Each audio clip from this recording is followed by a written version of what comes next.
Hello नमस्कार दोस्तों, मैं हूं आपका दोस्त भूपेंद्र और हमारे YouTube channel Bhupendra sir academy में आपका स्वागत है।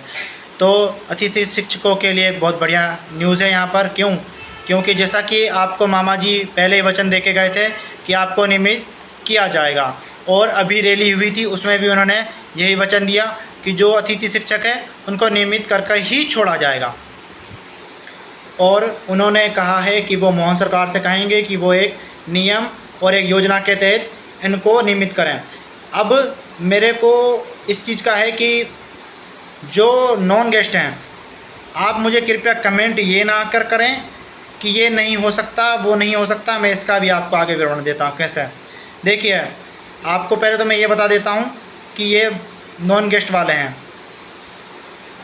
नॉन गेस्ट वाले ध्यान से सुन लें। जो गुरुजी थे, शुरू में बता देता हूँ, इनको पहले केवल 6 महीने के लिए लिया जाता था, फिर इनको 1 साल के लिए कर दिया गया, फिर साल दर साल हर साल बढ़ाते गए। तो इनको 5-6 साल, लगभग 7 साल पढ़ाने के बाद इनको नियमित किया गया। और मैं अब इस चीज़ की और मैं आपको बता देता हूँ, मेरे परिवार में ही मेरी भाभी और हमारे परिवार में बहुत सारे शिक्षक ऐसे हैं कि हर भर्ती में कहीं ना कहीं लगे हुए हैं। तो हमारे घर में तो शिक्षकों का ढेर है वैसे भी।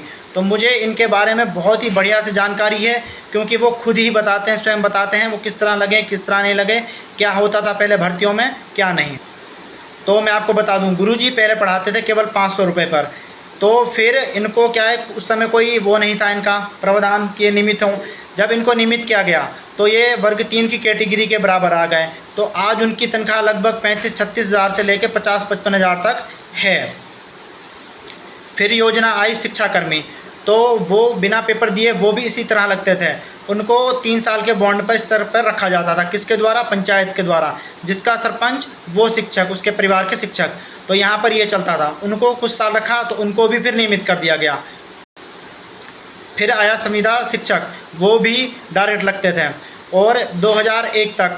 फिर आया 2005, वहाँ पर इन्होंने कहा कि इस तरह तो सब लोग ये चल रहा है, तो इससे अच्छा एक परीक्षा ही करवा ली जाए जो विभाग को भी पैसा जाए। तो इन्होंने 2005 से परीक्षा करवाना चालू कर दिया। तो वहाँ पर संविदा शिक्षक 3 साल के बॉन्ड पर वहाँ भी रहते थे, लेकिन वो 3 साल के बाद स्थायी हो जाते थे, लेकिन वहाँ वो परीक्षा के माध्यम से आते थे। अब मैं आपको एक चीज़ बता दूं, जैसे कि आपने गुरुजी, संविदा शिक्षक, संविदा कर्मी देख लिया, ये इनका मैंने पूरा विवरण भी बता दिया।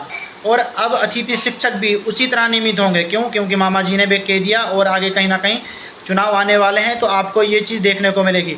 नॉन गेस्ट वाले कान खोल के सुन लो, आंखें खोल के भी देख लो, समझ लो, क्योंकि आप भी बहुत ही समझदार हैं, हर चीज़ को देखा हुआ है, और आप में भी इस चीज़ की समझ होगी। अब मेरा वर्ग 1, 2, 3 वालों से यही निवेदन है, अब आपकी एकता पर है, आपके संयम पर है, आपके प्रयास पर है। क्योंकि आपको भी पता है कि चुनाव से पहले ही सब घोषणाएं होती हैं, तो इनकी घोषणा भी कहीं हो जाएगी। और कुछ अभ्यर्थी मुझे ये कहेंगे कि नहीं सर ऐसा नहीं हो सकता, तो आपको मैंने इसलिए इतिहास भी बता दिया कि ऐसा किस प्रकार होगा, कैसे होगा। तो कृपया उस चीज़ का मेरे को कमेंट ना करें कि ये कैसे होगा, इसी प्रकार ही होगा वो भी। अब आगे आप वीडियो को शेयर कीजिए ना कीजिए, आपकी एकता यहाँ दिखा रही है बढ़िया से। कमेंट के माध्यम से मुझे पता चल जाता है, लाइक के माध्यम से मुझे पता चल जाता है आप लोग कितने अवेयर हैं और कितने मतलब चाहते हैं कि आपकी नौकरियाँ लगें, वो चीज़ मुझे समझ में आ जाती है। अगर 2 कमेंट सिर्फ नॉन गेस्ट के आ रहे हैं तो 10 कमेंट गेस्ट वालों के आते हैं, तो ये चीज़ मेरे को बढ़िया दिख रही है। अब आपकी एकता भी दिख रही है, लेकिन आगे के लिए आपको एकता में आना पड़ेगा। वर्ग 1, 2, 3 अगर आपको नौकरी चाहिए तो।